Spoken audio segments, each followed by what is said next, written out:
Konsep struktur modal adalah konsep manajemen perusahaan, bagaimana membiayai aset dan operasional perusahaannya melalui kombinasi dua dana, yaitu utang sendiri atau modal sendiri.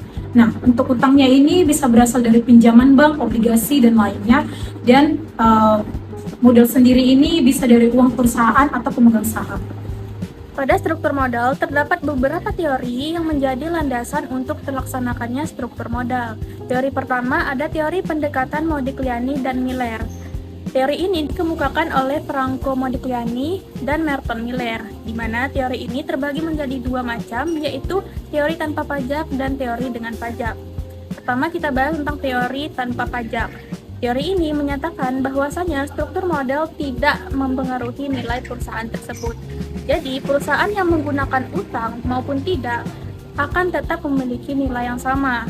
Menurut teori ini, keputusan pendanaan tidak akan mempengaruhi nilai perusahaan. Berikutnya ada teori dengan pajak. Teori ini menyatakan bahwa penggunaan utang dapat memberikan keuntungan bagi perusahaan, karena bunga utang itu dapat mengurangi pajak yang akan dibayar. Nah, hal ini akan mempengaruhi perusahaan untuk menghemat pengeluaran. Jadi, penggunaan utang dianggap dapat meningkatkan nilai perusahaan tersebut.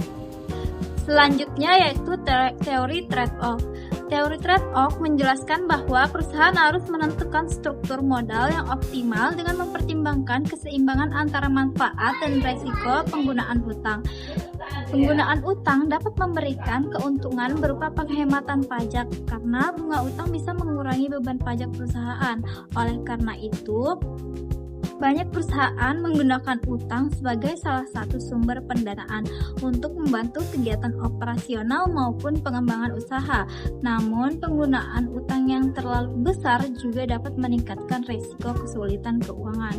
Perusahaan bisa mengalami masalah dalam pembayaran bunga dan cicilan, juga kondisi keuangan tidak stabil. Karena itu, perusahaan perlu mencari kombinasi yang tepat antara modal sendiri dan utang agar keuntungan tetap maksimal, tetapi resiko keuangan masih dapat dikendalikan. Selanjutnya juga ada yang namanya teori pecking order. Nah, teori ini menyatakan bahwa perusahaan yang memiliki keuntungan yang lebih tinggi cenderung memiliki utang yang lebih kecil. Nah, perusahaan juga memiliki urutan preferensi dalam memilih sumber pendanaan, yaitu salah satunya pendanaan internal, perhitungan target rasio, kebijakan dividen konstan, dan pendanaan eksternal. Materi selanjutnya adalah faktor-faktor yang mempengaruhi struktur modal. Faktor pertama, struktur aktiva. Struktur aktiva menunjukkan perbandingan antara aktiva tetap dan total aktiva perusahaan.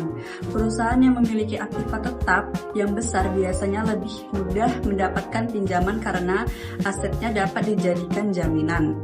Faktor kedua, pertumbuhan perusahaan atau growth opportunity. Perusahaan yang mengalami pertumbuhan membutuhkan dana yang lebih besar untuk mengembangkan usahanya.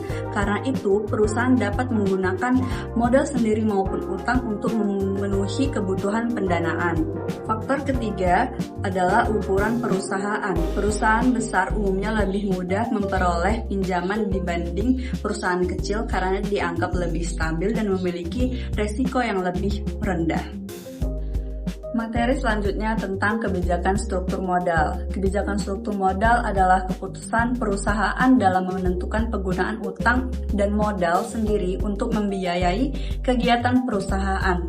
Tujuannya yaitu untuk memperoleh struktur modal yang optimal, meningkatkan biaya modal, serta meningkatkan nilai perusahaan. Dalam penerapannya, kebijakan struktur modal dibagi menjadi 3 bentuk. Yang pertama adalah kebijakan konservatif. Kebijakan konservatif adalah kebijakan di mana perusahaan lebih banyak menggunakan modalnya sendiri dibandingkan utang. Perusahaan cenderung berhati-hati dalam menggunakan pinjaman agar resiko keuangannya lebih kecil.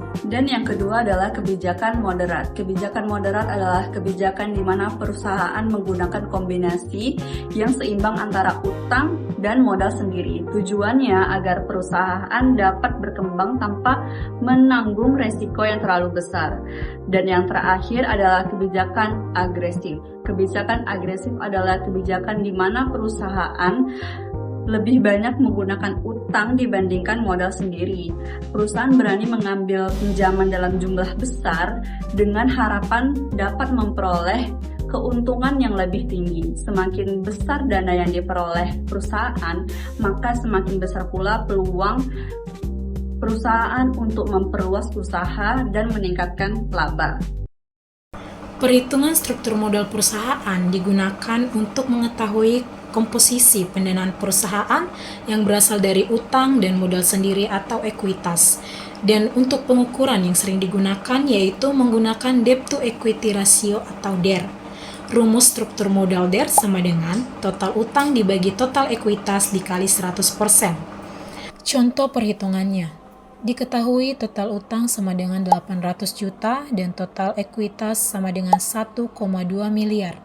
Maka perhitungannya, DER sama dengan 800 juta dibagi 1,2 miliar dikali 100%, yaitu 0,67 kali 100%.